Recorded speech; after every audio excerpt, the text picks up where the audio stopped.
আজকে যে ভিডিওটা আপনাদের সঙ্গে শেয়ার করতে চলেছি সেটা দুবাইয়ের ইবন বাতুতা মলের একটি ভিডিও। ইবন বাতুতা মল আর বাকি মলগুলোর মতো দুবাইয়ের একটা অন্যতম মল।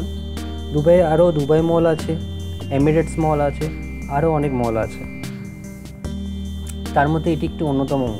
এটি একটি একতল বিশিষ্ট মল। ইবন বাতুতা মল দুবাই সংযুক্ত আরব আমিরাতে শেখ জায়েদ রোডে অবস্থিত। এটি বড় শপিং মল যা দক্ষিণ পশ্চিম দুবাইতে জাবাল আলী 1-এর ইন্টারচেঞ্জের কাছে এইটি অবস্থিত।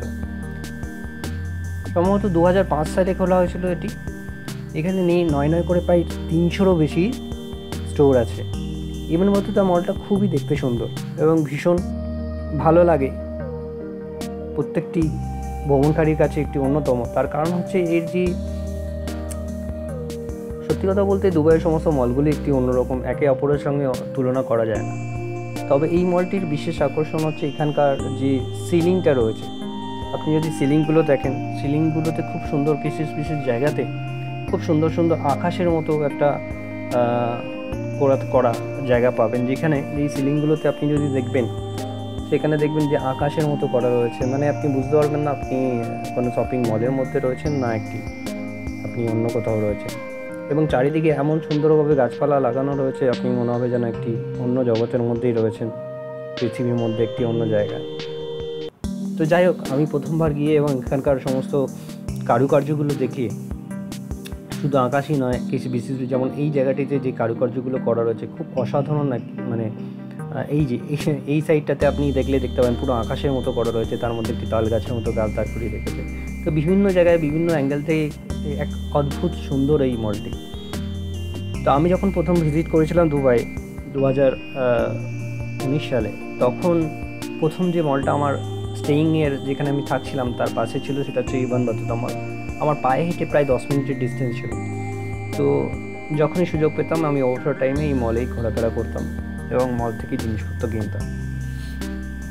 ভীষণ সুন্দর একটি মল এবং যেখানে একটি গান বাজনা প্রোগ্রামেরও ব্যবস্থা করা থাকে এবং সেই জায়গাগুলো আপনি যদি দেখেন এবং এই অনুষ্ঠানগুলো প্রত্যেকটা সময় কিছু না কিছু অনুষ্ঠান হয়ে থাকে। আরেকটি যেটি জিনিস হচ্ছে ইবন বাতুতা মল থেকে কিছুটা দূরেই আপনাদের একটা মেট্রো রয়েছে।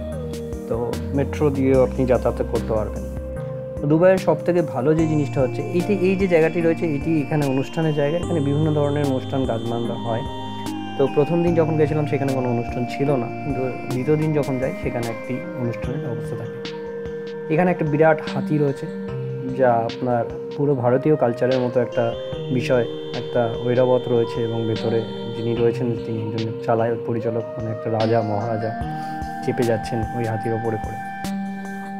ওই পেছনে একটি বড় ঘড়ি আছে এবং এই জায়গাটা একটা বিশেষ জায়গা যেখানে একটা সুন্দর ঝাড় লাগানো আছে এবং যার সিলিংটাও খুব সুন্দরভাবে সাজানো রয়েছে। ওভারঅল আপনি যদি এই মলটাতে প্রায় ঢোকেন 1 থেকে 1.5 ঘন্টা আপনি যদি ঘুরে আপনি একটু মুগ্ধ ফিল করবেন। মানে এত সুন্দরভাবে এগুলোকে সাজানো গোছানো বেশ সুন্দর, অভূতপূর্বভাবে লাগবে।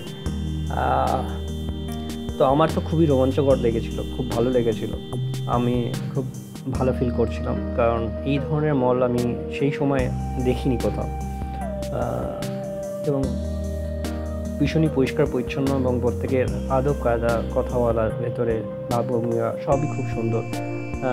ম্যাক্সিমাম জায়গায় কিন্তু যারা ফরেনার আছেন তারাই আছেন, মানে লোকাল লোকের থেকে কিন্তু যারা বাইরে থেকে এসছেন তারাই সমস্ত শপিং মলে কর্মরত অবস্থায় কাজ করছেন।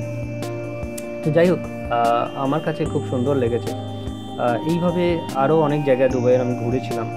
কিছু ভিডিও আছে, কিছু ভিডিও আমার ডিলিট হয়ে গেছে। তো যতটুকু আছে আপনাদের সঙ্গে শেয়ার করব। এবং দুবাইয়ে যদি আপনারা কখনো ভ্রমণ করেন, তার জন্য কী সুবিধা অসুবিধা, কীভাবে যেতে পারেন, কীভাবে এক্সচেঞ্জ করবেন পয়সা টাকা, আপনাদের লোকাল কারেন্সি আপনার দেশের কারেন্সি থেকে দুবাইয়ের কারেন্সিতে, সেই সমস্ত বিষয়গুলো আপনাকে বুঝিয়ে সহজভাবে বলে দেবো। তো আজকের ভিডিওটা জাস্ট আমার প্রথম দিনের ভিডিও, প্রথম শপিংয়ের একটা এক্সপিরিয়েন্স। এখানে ছোট্ট একটা প্রোগ্রাম চলছিল, বেশ ভালো লাগলো, তার কিছুটা মুহূর্ত আপনাদের সঙ্গে শেয়ার করলাম।